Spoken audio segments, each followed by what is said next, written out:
So, for the first time in a long time, I had a rough weekend. Now, I work for a cleaning service now after getting fired from that job at Walgreens back in January. I've been working for this company since March, and it's an easy job. I mean, I'm just cleaning stuff and sanitizing and whatnot. It's a laid back atmosphere. But I get in there Friday morning, 6 a.m., and I notice our site supervisor, our shift lead, she didn't show up. Now, she told me that she's had issues with asthma and seizures. So when she's not showing up and not answering her phone, I'm kind of freaking out because I'm just like, I don't want this kid to have something bad have happened to her, you know? So it was like I'm texting her throughout the day and I'm calling her and leaving voice messages and I'm contacting our boss. And we're just like, we're not hearing anything from her. So I text her at about 1:30 in the afternoon. I'm like, hey, what's going on? Are you okay? Did you quit or something? Please let me know so I can stop worrying. And she just sends me 2 words: I quit.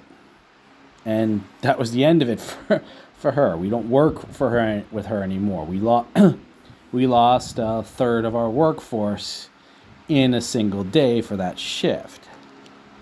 So I tell my boss, and me and the other guy, we have to figure out how we can get done as much as possible during our shifts now that we're down a third of our workforce.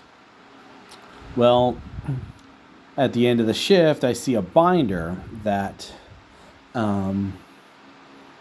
tells us, is like, oh, hey, these are the stuff you need to get done on a daily, weekly, monthly, and quarterly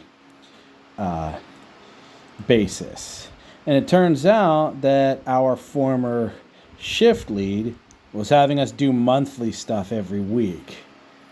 And I'm just like, part of me is like, hey, makes her look good, but the other part of me is like, really, we were doing that much extra every single week that we didn't need to be doing?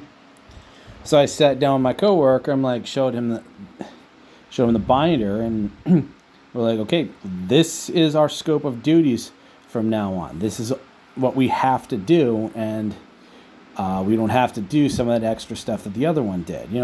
It's more manageable now. That's not the end of my problems. Near the end of the day on Saturday, my knee started acting up. And just as kind of a reminder, it's like I fell out of a tree as a kid. I have and landed lower back on a root. I screwed up my back, and I have chronic pain issues. So like when my knee started throbbing, I'm like, oh, okay, well, this is just something had happened, and I just have to deal with it. So I roll over in my sleep in that Saturday night, early Sunday morning, and suddenly my knee is screaming. It is stiff as hell. I can't bend it fully. I can't straighten it out. I don't know what to do. But I said to myself, like, I'm still going into work, and I'm going to do the best I can because I'm not going to leave the one guy that's left in a lurch. So that was my Sunday. I was like, my knee was extremely stiff, and I had to wear my knee brace. This thing here. Now, it's old, but it got the job done because it has those little metal bracings that kept my knee from shifting when I walked. So, yeah, that I spent all day in pain, although thankfully when I got home and I got the knee brace off, most of that pain was gone. Most of the maneuverability issues is gone because having it compressed and having it braced all day.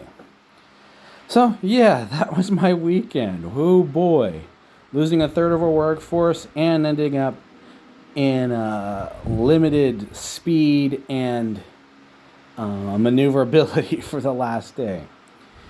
Well, hopefully next week's better, and I'm thinking it will be because my knee feels so much better today after icing it and wearing the knee brace. But until next time, take care. Peace.